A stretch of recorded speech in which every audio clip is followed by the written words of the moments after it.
Assalamualaikum warahmatullahi wabarakatuh.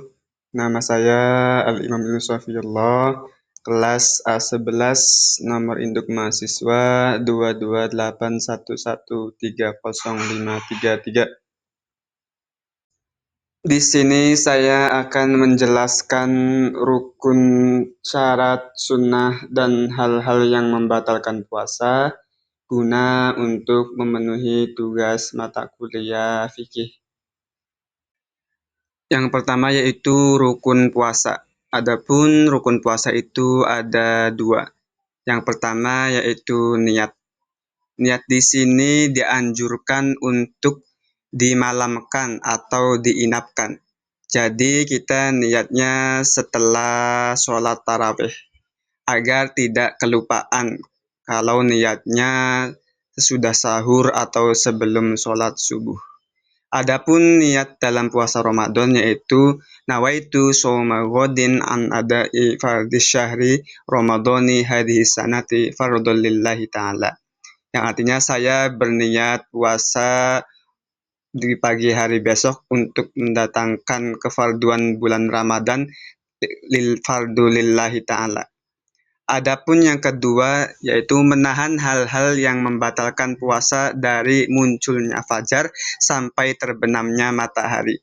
Jadi yaitu kita harus menahan hal-hal yang membatalkan puasa seperti makan, minum, atau bersenggama dari munculnya fajar sampai terbenamnya matahari. Kalau di Al-Quran itu sendiri itu hatta yatabayyana lakumul khaytul abyadu minal khaytil aswadi minal fajri.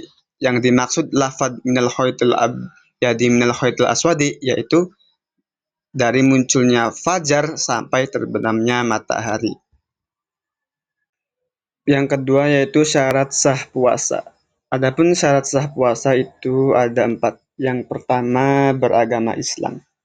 Jadi kalau selain dari agama Islam maka puasanya tidak sah.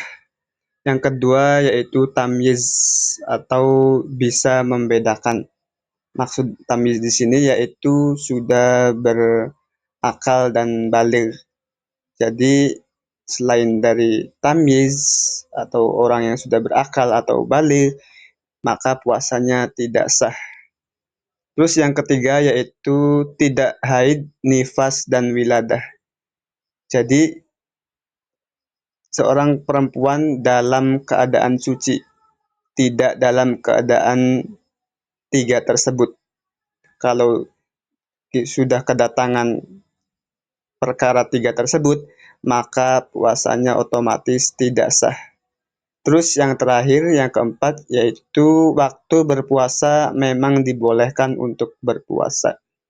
Jadi waktu yang diperbolehkan untuk berpuasa atau waktu-waktu tersebut itu memang diperbolehkan untuk berpuasa. Bukan waktu-waktu yang dilarang seperti Hari Raya Idul Fitri dan Hari Raya Idul Adha. Yang ketiga yaitu sunnah-sunnah dalam berpuasa. Adapun sunnah-sunnah dalam puasa itu banyak sekali. Yang pertama diantaranya yaitu sahur. Jadi sahur itu disunahkan atau dianjurkan dalam berpuasa karena untuk menguatkan dalam menjalankan puasa yang akan dikerjakan besok paginya. Karena sahur sendiri itu menurut hadis Nabi itu tasahharu fa inna fis suhuri barokah. Sahurlah kalian karena di dalam sahur itu mengandung keberkahan. Yang kedua yaitu menyegerakan berbuka. Jadi ketika sudah ada kentong maghrib atau azan maghrib itu dianjurkan untuk menyegerakan berbuka cepat-cepat atau bahasa Arabnya itu ta'jil.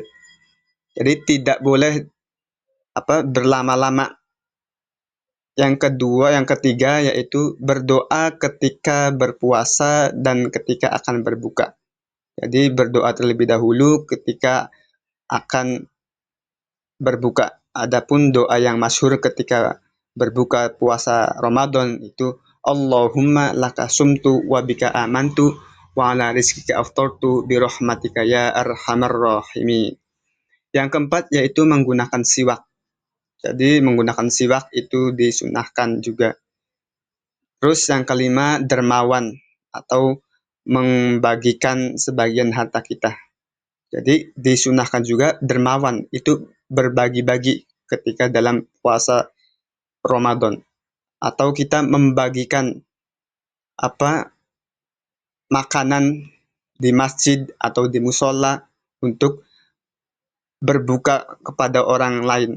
Itu juga sama pahalanya seperti orang tersebut berpuasa. Yang kelima yaitu banyak membaca Al-Quran. Jadi disunahkan juga sering banyak membaca Al-Quran karena kita tahu sendiri bahwa Al-Quran itu diturunkan di bulan Ramadan. Dan yang terakhir yaitu sungguh-sungguh beribadah di 10 terakhir Ramadan. Jadi kita bersungguh-sungguh ketika memasuki 10 terakhir di bulan Ramadan atau yang sering masyhur kita sebut itu Lailatul Qadar. Jadi kita mencari atau bersungguh-sungguh beribadah di 10 bulan terakhir bulan Ramadan. Yang keempat yaitu hal-hal yang membatalkan puasa. Adapun hal-hal yang membatalkan puasa dan wajib mengkodonya antara lain sebagai berikut. Yang pertama, makan dan minum secara sengaja. Kita makan dan minum secara sengaja dalam keadaan sadar, maka itu akan membatalkan puasa dan juga harus membayar kodok. Yang kedua, muntah secara sengaja. Kita memuntahkan secara sengaja. Juga itu sesuatu hal yang membatalkan puasa. Yang ketiga yaitu haid dan nifas. Jadi ketika kita atau seorang perempuan dalam keadaan berpuasa, terus ada halangan seperti haid dan nifas, maka puasanya yaitu batal. Terus yang selanjutnya itu istimna atau mengeluarkan sperma dengan sebab apapun. Itu mengeluarkan sperma juga hal-hal yang membatalkan puasa. Terus orang yang berniat buka padahal dia berpuasa, walaupun dia tidak makan atau minum sedikit pun. Jadi dia mempunyai rencana, ada niat, saya mau dibatalkan sajalah. Itu walaupun hanya ada niat, maka puasanya batal. Walaupun dia tidak minum atau tidak makan sedikit pun, karena di hatinya sudah ada niat. Terus yang selanjutnya itu memasukkan sesuatu walaupun tidak mengenyangkan dari alat masuk yang biasa. Jadi ada barang atau sesuatu yang dimasukkan ke dalam anggota tubuh kita. Itu juga bisa membatalkan puasa. Terus yang terakhir yaitu apabila ada makan dan minum atau melakukan setubuh di siang hari.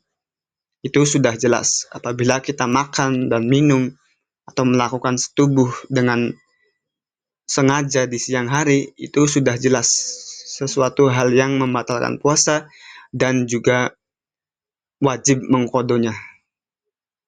Mungkin itu saja yang bisa saya sampaikan. Kurang lebihnya mohon maaf apabila ada kesalahan. Wabillahi taufik wal hidayah. Wassalamualaikum warahmatullahi wabarakatuh.